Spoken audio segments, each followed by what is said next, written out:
희원님, 저희 오늘 어디 가나요? 맞춰보세요. 혈액원? 어떻게 알았어요? 에이, 저 그래도 헌혈 서포터즈인데 가는 길 보면 딱 알죠. 근데 희원님, 혈액원이 뭐 하는 곳인지 알아요?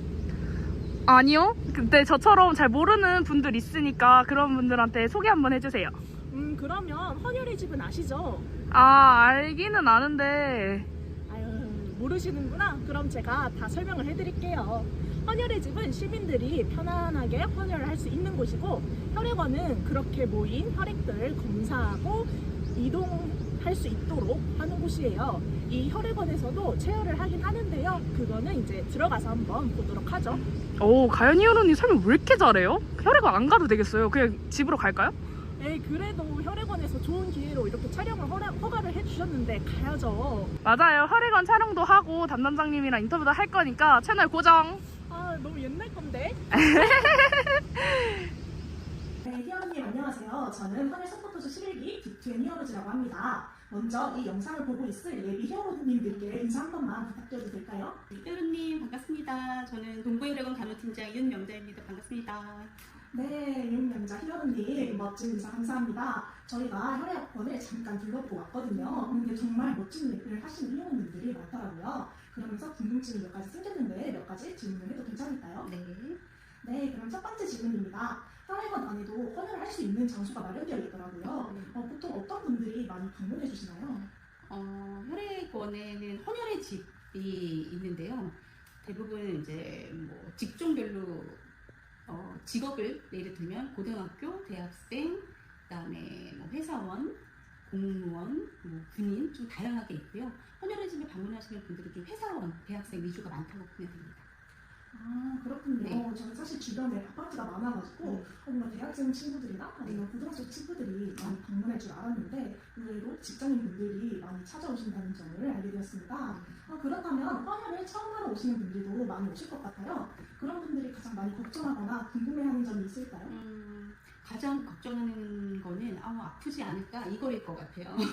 그것 때문에 많이 꺼리시기도 하고, 그런데 헌혈을 해보신 분의 얘기를 들으면 생각하고 걱정했던 것보다는 별로 안 아프다라는 내용이 많았어요. 그래서 아픈 거는 너무 걱정하지 않으셔도 될 것 같고, 또 하나는 내가 헌혈을 해도 혹시 어지럽거나 힘들지 않을까 이런 걱정들도 많이 하시거든요. 근데 저희가 그런 일이 발생하지 않도록 헌혈을 하기 전에 이제 문진을 통해서 헌혈하고 이상이 없는 건강한 상태인지를 확인하고 진행을 하기 때문에 그 부분도 염려 안 하셔도 될 것 같습니다. 대부분은 헌혈하시고 아주 잘 회복하시고 그 다음 헌혈도 기약하시고 가시거든요. 네. 맞아요. 저도 처음에 헌혈을 도전하러 가기 전에 그런 걱정을 많이 했던 기억이 납니다. 네. 제가 헌혈을 하러 갔을 때는 비밀 때문에 헌혈을 하지 못하고 돌아갔던 기억이 있습니다. 저처럼 헌혈을 하지 못하고 돌아가시는 경우는 어떤 부분이 제일 많은지 궁금합니다. 우리 히어로님처럼 빈혈이 제일 많이, 빈혈이라고 하기는 좀 어렵고, 헌혈하려는 기준이 철분 기준이 있는데요. 그게 일단 여자 정상 수치에 조금 위에요. 그래서 대부분은 여자 헌혈자님들이 오셔서 헌혈이 안 되고 가시는 것들이 철분 수치가 약간 부족해서 못하고 가시는 부분이 제일 많고요. 그 다음에 뭐 약을 복용하시거나 뭐 감기에 걸렸거나 아니면 요즘에는 또 외국 여행 많이 하시잖아요. 그래서 외국 갔다 오시고 한 달 동안 저희 또 헌혈이 안 돼요. 그런 것들 때문에 대학생 분들은 좀 많이 안 되는 게 있는 것 같습니다. 네, 역시 생각했던 것처럼 철분에 관한 이유가 제일 많은 것 같습니다. 이번 질문은 아마 모두가 궁금해하실 것 같아요. 헌혈 가능 여부는 어떤 과정을 통해 확인이 되는지 간단하게 설명 부탁드립니다. 네, 저희가 헌혈을 하게 되면 헌혈 기록 카드라는 거를 쓰거든요. 이제 그게 문진표라고 생각하시면 되세요. 오늘 헌혈하실 수 있는 컨디션이 되는지, 뭐 약은 드시는 게 없는지, 어떤 질병에 걸렸던 적은 없는지, 헌혈자님의 건강 상태를 11가지 항목으로 쫙 질문을 하거든요. 거기에 성실하게 답을 해주시고, 또 저희가 문진할 때 그 부분에 누락된 게 없는지 한 번 더 다시 확인합니다. 그래서 헌혈을 하실 때는 일단 컨디션이 좋고 건강하신 상태인지를 저희가 확인하고, 그 다음에 이 혈액이 헌혈자님의 혈액이 환자한테 갔을 때도 어떤 문제가 없을지를 확인하고 하는 과정들을 문진을 통해서 진행을 하고요. 그래서 거기서 헌혈하는 기준에서 벗어나지 않는다고 하면은 건강 진단이라는 걸 하는데, 아까 말씀드렸듯이 철분 수치 검사를 하고요. 그다음에 혈압, 그다음에 체온, 그다음에 체중도 너무 좀 이렇게 마르신 분들 저희도 좀 체중도 좀 체크하고 이런 건강 진단을까지 해서 오늘 헌혈이 가능하다라고 판정이 되면은 헌혈을 하실 수 있고요. 만약에 아쉽게 뭐 철분 수치가 약간 낮거나 아니면 오늘 무슨 약을 먹었거나 이런 것들로 헌혈을 못 하시는 분들도 있어요. 그런 경우에는 다음 기회에 해주십사하고 이제 말씀드리고, 헌혈을 한 번 못했다고 영원히 못하는 경우는 거의 없거든요. 그래서 이제 그 다음에 그 부적격 그 사유가 없어진 다음에 재방문해 주시면 또 헌혈을 하실 수가 있습니다. 네, 생각보다 간단해 보이지만 네. 그 안에는 많은 히어로님들의 노력이 담겨있다는 것, 그 점을 잘 알 수 있었습니다. 벌써 마지막 질문인데요. 헌혈을 하기 위해 찾아주시는 분들과 앞으로 헌혈을 고민하고 계신 분들께 히어로님의 한 말씀 부탁드립니다. 네, 지금 많은 분들이 헌혈을 도와주시고 계시고요. 촬영하는 오늘도 비가 많이 오잖아요. 이런 굳은 날씨에도 또 헌혈자님들이 오십니다.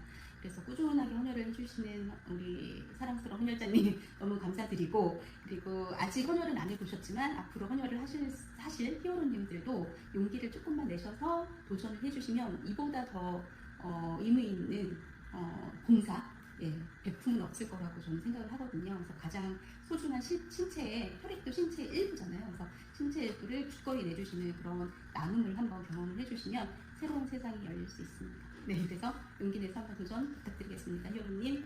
네, 멋진 답변 감사합니다. 우리 히어로님들의 작은 도전이 많은 분들을 살릴 수 있다는 점, 많은 분들이 헌혈을 위해 찾아오셨으면 좋겠습니다. 감사합니다. 감사합니다. 감사합니다.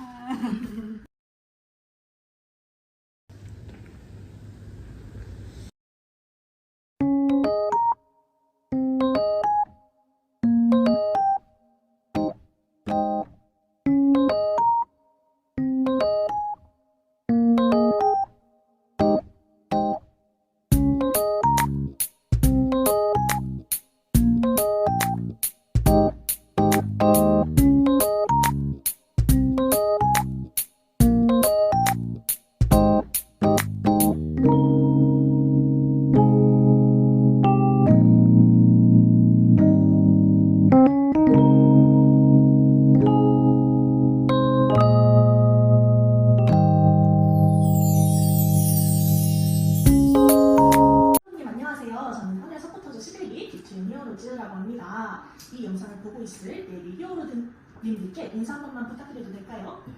네, 안녕하세요. 저는 대한독립회사 서울동부혈액원 헌혈지원팀의 홍보 담당자입니다. 히어로님 만나게 돼서 영광입니다. 네, 히어로님의 멋진 인사 감사합니다. 저희가 혈액원에 대해 아직 잘 모르는 분들을 대표하여서 몇 가지 질문을 드리려고 해요. 질문을 드려도 괜찮을까요? 네. 네, 그럼 첫 번째 질문입니다. 서울동부혈액원에는 어떤 부서가 있나요? 대부분의 혈액원들 구조가 다 비슷한데요. 서울동부혈액원 같은 경우는 이제 총무팀, 그러니까 혈액원의 전반적인 시설을 담당한 총무팀과 그 헌혈 관련 프로모션이나 기념품 같은 것들을 선정한 헌혈 지원팀, 그 다음에 이제 그 헌혈의 집에 방문하기 어려운 단체들을 찾아가서 이제 버스를 배치하는 헌혈 개발팀이 있고요. 그 다음에 이제 그렇게 모아온 혈액들을 제재하고 있는 제재팀이 있고, 그런 제재된 혈액들을 공급하는 공급팀이 있습니다.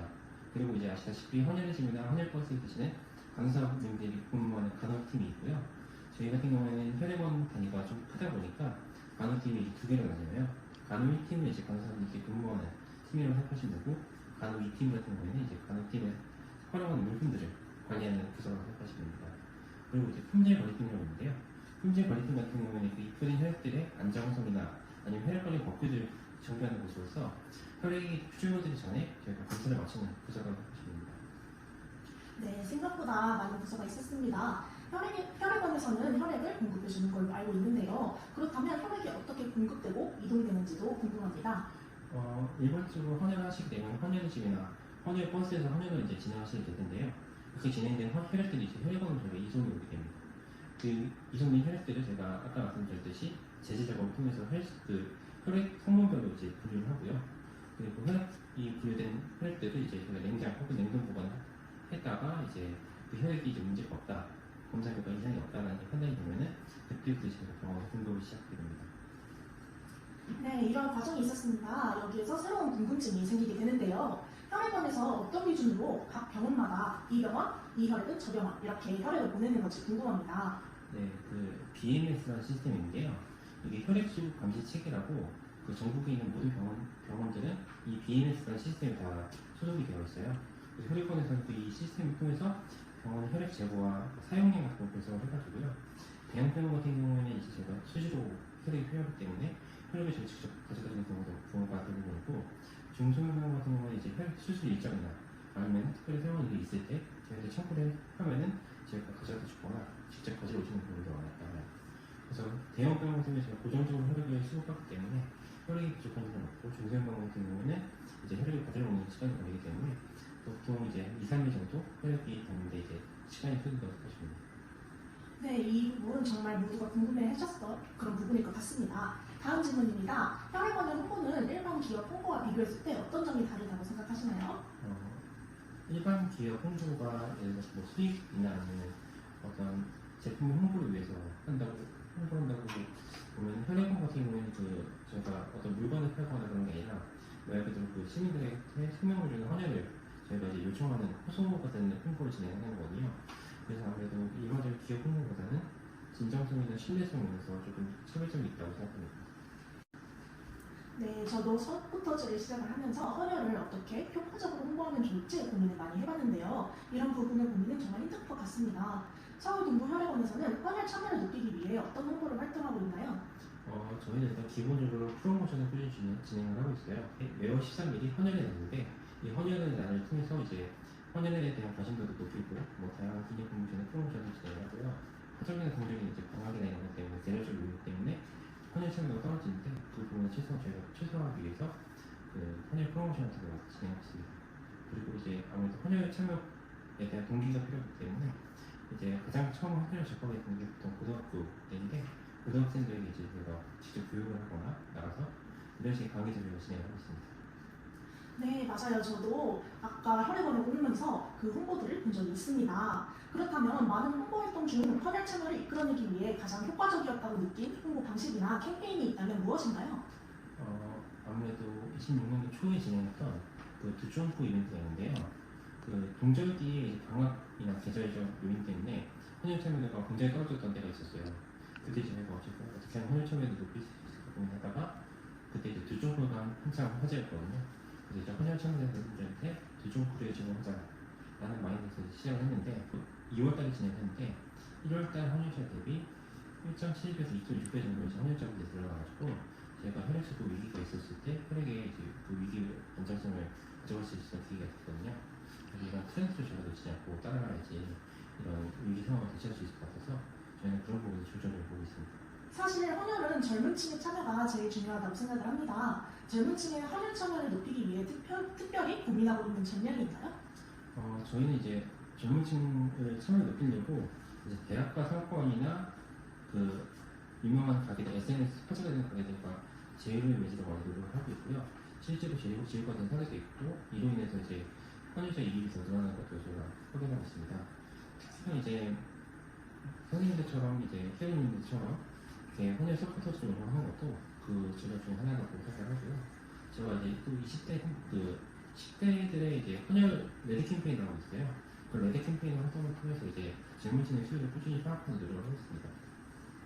네, 아주 멋진 전략인 것 같습니다. 그렇다면 마지막으로 홍보 과정에서 시민들에게 이것만 꼭 기억해줬으면 하는 내용이 있을 것 같아요. 서울동부혈액원이 시민들에게 가장 전달하고 싶은 핵심 메시지는 무엇인가요? 아무래도 헌혈이 이제 반응을 통해서 치유하는 과정이 있다 보니까 그런 거에 대한 두려움이나 조금 의심이 들 수 있을 것 같아요. 근데 사실 좀만 거리를 두고 생각해보면은 헌혈만큼 이제 가장 확실하고 그 따뜻한 이웃사랑을 신뢰할 수 있는 공사가 거의 없다고 생각하거든요. 특히나 이제 혈액 같은 경우에는 인공적으로 대체가 될 수 없는 물질이다 보니까 그 자신의 혈액으로 이제 필요한 분들한테 도움을 준다는 점에서는 아무래도 다른 공사활동보다 의미가 있다고 저는 생각하거든요. 그래서 헌혈만큼 따뜻한 이웃사랑을 펼쳐는 없다는 점을 한 번 더 말씀드리고 싶습니다. 네, 아주 멋진 말입니다.